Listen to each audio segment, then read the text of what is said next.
اللہ تعالیٰ نے آپ کو جو اعزاز عطا فرمایا کہ آپ ایک قربانی کے ثواب میں، یا تو یہ تھا کہ ایک قربانی کے ثواب میں سب کو شریک کر لیا جائے، یا اس کا مطلب یہ تھا کہ ایک قربانی سارے اہل ایمان کی طرف سے جو فوت شدہ ہیں حضور کی امت کے، ان کے لیے کافی ہو جائے گی۔ تو یہ حضور صلی اللہ علیہ وآلہ وسلم کی خصوصیت تھی۔ بہرحال میں جو بات آپ سے عرض کر رہا تھا کہ حضور نے وہ جو دعا فرمائی اس میں فوت شدگان جو تھے وہ بھی شامل تھے اور ان کی طرف سے بھی قربانی تھی۔ اسی طرح حضور نبی پاک صلی اللہ علیہ وآلہ وسلم کے وصال کے بعد حضرت علی کرم اللہ وجہ الکریم 2 قربانیاں فرمایا کرتے، اور ایک قربانی وہ حضور نبی پاک صلی اللہ علیہ وآلہ وسلم سے کیا کرتے اور ایک قربانی وہ اپنی طرف سے کیا کرتے، اور آپ یہ فرمایا کرتے کہ نبی پاک صلی اللہ علیہ وآلہ وسلم نے مجھے حکم دیا ہے کہ میں اسے کبھی ترک نہ کروں، اور ایک حدیث میں ہے کہ اوصانی رسول اللہ صلی اللہ علیہ وسلم ان اضحی عنہ، کہ نبی پاک صلی اللہ علیہ وآلہ وسلم نے مجھے حکم دیا تھا، مجھے تلقین فرمائی تھی کہ میں آپ کی طرف سے قربانی کیا کروں۔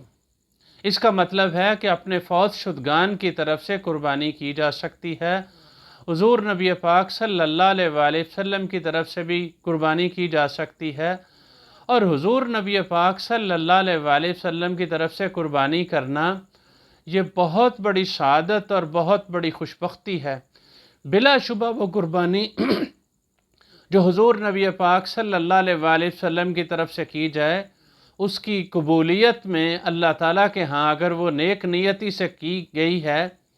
تو بلا شبہ کوئی شک کی گنجائش نہیں ہے۔ لیکن میں ایک بات آپ سے عرض کروں کہ ہمارے احباب، ہمارے بہت سارے لوگ بسا اوقات یہ غلطی کرتے ہیں کہ اپنی طرف سے جو واجب قربانی ہے وہ واجب قربانی تو نہیں کرتے، لیکن اپنے کسی عزیز و اقارب کی طرف سے، اپنے والدین یا اپنے فوت شدگان کی طرف سے وہ قربانی کر دیتے ہیں۔ تو ظاہر ہے فوت شدگان پر قربانی کرنا تو لازم نہیں ہے، یہ تو ان کی طرف سے نفلی قربانی ہے۔ تو یہ اس صورت میں کی جا سکتی ہے اگر بندہ خود اپنی طرف سے جو واجب قربانی ہے وہ بھی ادا کر رہا ہو اور ساتھ وہ نفلی قربانی بھی ادا کرنا چاہے تو بالکل کر سکتا ہے۔ لیکن یہ درست نہیں ہوگا کہ کوئی بندہ اپنی طرف سے قربانی نہ کرے جو اس پر واجب ہے، لیکن وہ نفلی قربانی کرے۔ اچھا، ایک سوال یہ پوچھا گیا کہ کیا فوت شدگان کی طرف سے اگر ہم قربانی کریں تو ان کی نیت کیسے ہوگی؟ تو یہ بات بڑی سیدھی سی ہے کہ نیت دل کے ارادے کا نام ہے۔ ہم اپنے فوت شدگان کی طرف سے جو نفلی قربانی کرتے ہیں، اللہ جل شانہ کی بارگاہ میں ہم اپنے زبان سے یا اپنے دل میں یہ بات طے کر لیں کہ مولا کریم یہ قربانی میں اپنے والد صاحب، اپنی والدہ، اپنے فلاں عزیز کی طرف سے یا دوست کی طرف سے کر رہا ہوں، تو اس کا اجر اور اس کا ثواب ہمارے اس عزیز کو، ہمارے اس محسن کو پہنچے، تو بس یہ کافی ہے، یہ نیت، یہ دل کا ارادہ۔ اچھا، ایک سوال یہ پوچھا گیا کہ جانور جب خریدا گیا تو وہ ٹھیک تھا، تو اس کے بعد اس جانور کے سینگ کا تھوڑا سا حصہ جو ہے وہ آپ کہیے کہ وہ وہاں سے ٹوٹ گیا، یا جسے پنجابی میں کہتے ہیں کہ پھر گیا تھوڑا سا حصہ، یا ایک صاحب نے یہ سوال پوچھا کہ سینگ کے اوپر والے حصے میں کوئی دراڑ سی محسوس ہونے لگی ہے۔ تو یاد رکھیے، اس طرح کی چھوٹی موٹی جو خرابی ہے وہ قربانی کرنے کی راہ میں کوئی رکاوٹ اور کوئی مانع نہیں ہے، اور یہ عیب شمار نہیں ہوتا۔ اہل علم اصول یہ بیان کرتے ہیں کہ کوئی ایسا عیب جس سے قربانی کے جانور کی خوبصورتی یا اس کا فائدہ بالکل ضائع ہو کے رہ جائے، تو اس طرح کا عیب نقصان دہ ہے، اور اس طرح کے عیبدار جانور کی قربانی کرنا جائز نہیں ہے۔ اگر سینگ کا اوپر سے جو خول ہے وہ کہیں سے کوئی تھوڑا بہت ٹوٹ گیا ہے تو اس پر اس کی وجہ سے کوئی قربانی، یعنی وہ جو جانور ہے وہ عیبدار نہیں ہے، بلکہ اس کی قربانی کی جا سکتی ہے۔ اسی طرح ایک صاحب نے یہ سوال پوچھا کہ ایک جانور جب خریدا تھا وہ ٹھیک تھا، لیکن اس کی ٹانگ پہ کوئی چوٹ لگی، ایک ٹانگ پہ، اب وہ لنگڑا کے چلتا ہے، اس پر پوری طرح سے وزن نہیں ڈال سکتا۔ تو اس حوالے سے بھی ہم یہ بات سمجھ لیں کہ اہل علم یہ بات بیان کرتے ہیں کہ ایسا لنگڑا جانور کہ جو قربان گاہ تک چل کے نہ جا سکے، اس کی قربانی جائز نہیں ہے۔ لیکن اگر کوئی چھوٹی موٹی اس پہ کوئی لنگڑاہٹ ہے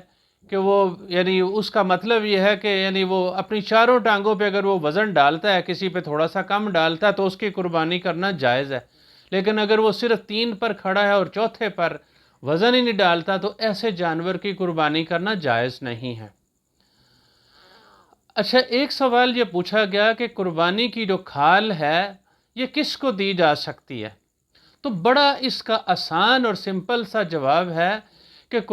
قربانی کی کھال کا تعلق قربانی کے جو باقی جو گوشت ہے اس سے کوئی الگ نہیں ہے۔ قربانی کا جانور ایک یونٹ ہوتا ہے، جس کو قربانی کا گوشت دیا جا سکتا ہے اس بندے کو قربانی کی کھال بھی دی جا سکتی ہے۔ تو وہ کوئی بھی ہو سکتا ہے، وہ رفاعی ادارے بھی ہو سکتے ہیں، وہ دینی مدارس بھی ہو سکتے ہیں، وہ افراد بھی ہو سکتے ہیں، وہ اپنے استعمال میں بھی لایا جا سکتا ہے۔ البتہ کسائی کو یا قصاب کو اجرت کے طور پر وہ نہیں دیا جا سکتا۔ تاہم میں یہ سمجھتا ہوں کہ ہمارے وہ ادارے جو دین کے فروغ کے لیے کام کر رہے ہیں، وہ مدارس